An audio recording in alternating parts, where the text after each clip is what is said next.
طرف ولی پریدن از روی 110 تا بلاک، یعنی کلوچ کردن از روی 110 تا بلاک. خیلی خوب.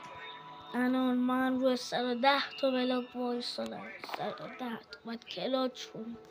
اینم مال چالش قبلی. خب بریم. 3 2 1.